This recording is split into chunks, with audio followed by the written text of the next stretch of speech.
What's up, fellow collectors? Welcome back to the M.I.B. Master Toy Museum. I'll be your curator today. Guys, I'm working on my second cup of coffee. I'm relaxing here in the museum.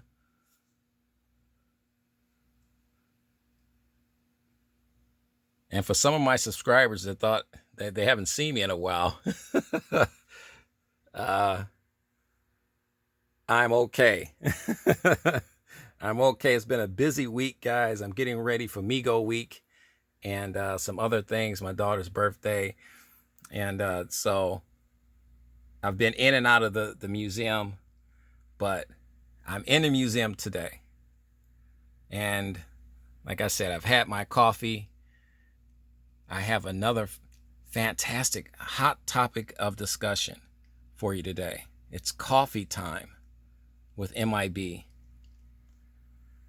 You're looking at some of my favorite G.I. Joe Hall of Fame figures that I have here at the museum. And we have a lot. These are some of my absolute favorites. My electronic Duke, I didn't want to bring him out because he gets a lot of TV time. So I wanted to give him a break, but he's like my absolute favorite. But today's coffee time hot topic of discussion is the disrespect that I think the G.I. Joe Hall of Fame toy line has received through the years. Believe it or not, there are certain G.I. Joe clubs that don't even consider the G.I. Joe Hall of Fame, a part of the history of G.I. Joe. They won't even talk about it. It's like a dirty secret or something.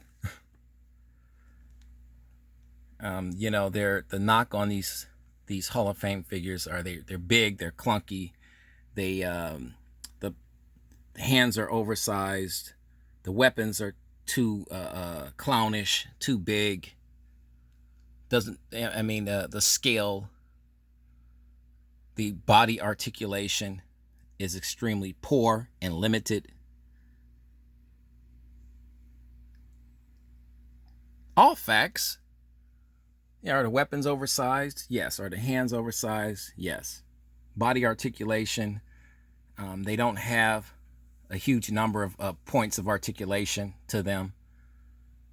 They're extremely hard to move.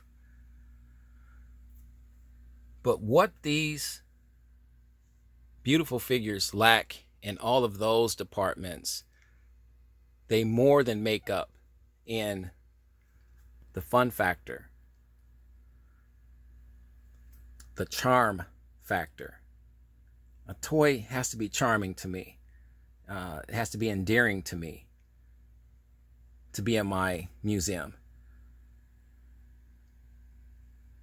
And the G.I. Joe Hall of Fame toy line, it checks all those boxes. The play value of these figures. And what people don't understand about, we're looking at my Hall of Fame Cobra Commander, and what people don't understand about this toy line and these figures, they were actually made to be played with. Yes, are these museum examples now? Yes.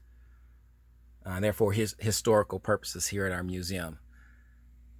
So kids can take a look back in time over nearly 20, 25, 30 years ago and see what a G.I. Joe looked like in the early 1990s. And what a kid growing up in the 1990s considered an action figure. And this was considered an action figure. Very little, limited articulation, oversized weapons, clunky hands.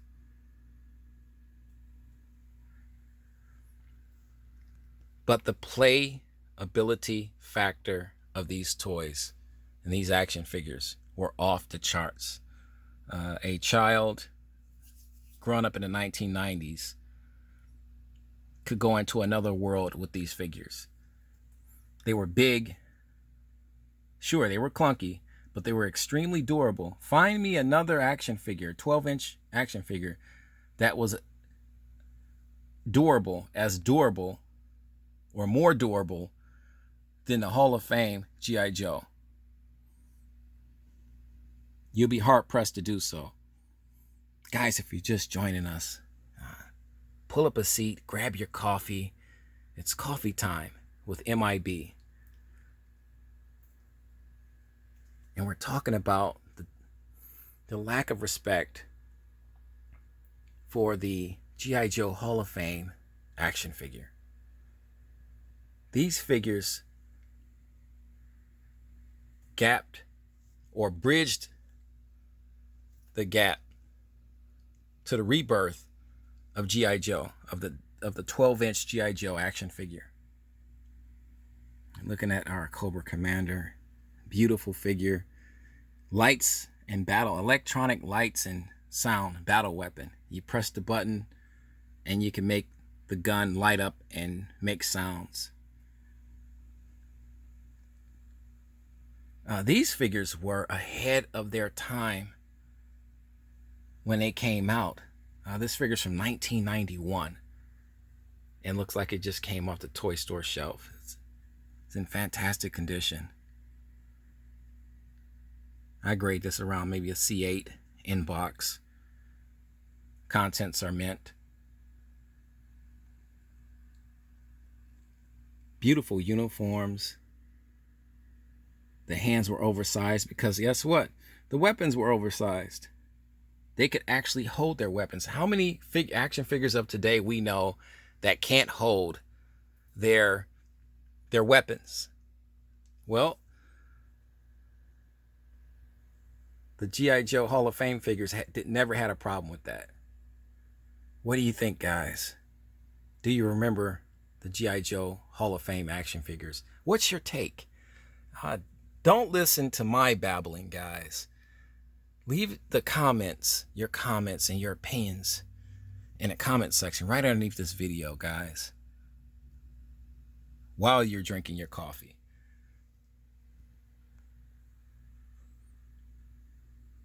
Beautiful figures that came at a time where collectors and toy enthusiasts and kids from the 1960s and 70s that remembered G.I. Joe 12-inch action figures wanted G.I. Joe back again. And we got him. And he came in the form of this Duke 12-inch action figure, electronic sonic fighter with battle weapons, lights and sounds. When this figure was announced, toy enthusiasts, kids from the 60s and the 1970s that were adults at the time went crazy.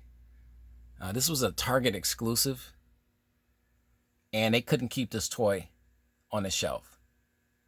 They literally could not keep this toy on the shelf. He came with everything. And he came out during a time where America was at war. This is during right around the Desert Storm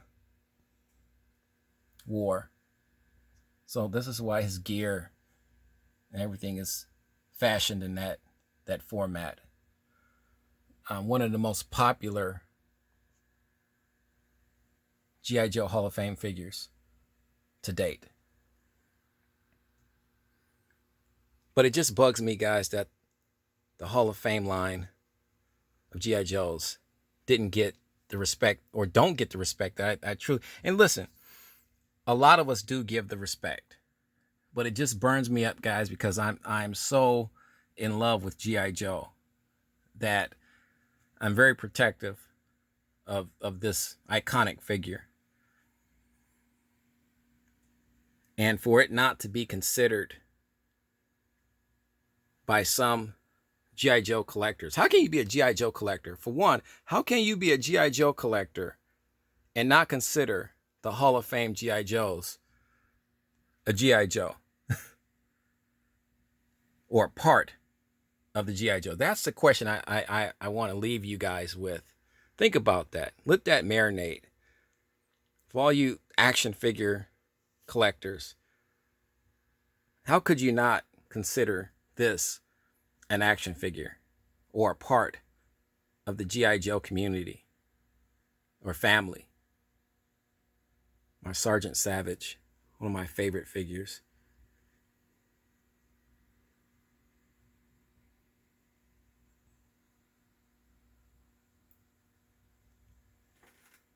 These figures really had it all. My second favorite G.I. Joe Hall of Fame figure in my entire Hall of Fame collection, right behind my electronic Duke, is my Snake Eyes electronics light and sounds battle weapons. Beautiful, because they went away from his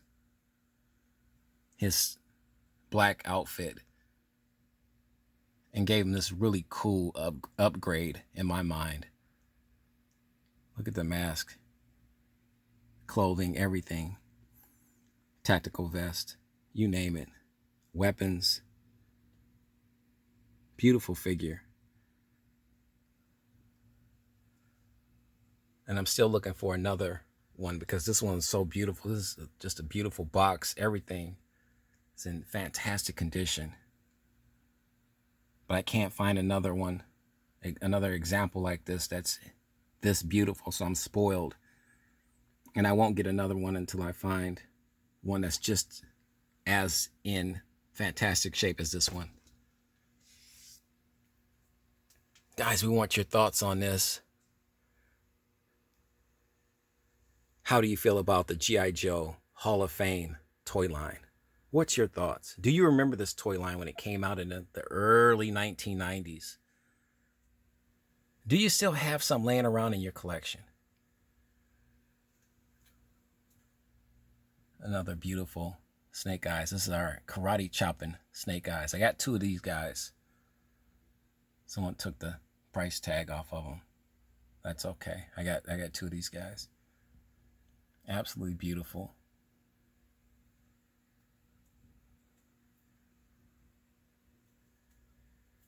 Guys, we got more fun headed your way. Well, I had to do this coffee time with M.I.B. When it's on my mind, guys, I have to do it. I have to get it off my mind, off my chest. You know the routine, guys. God bless.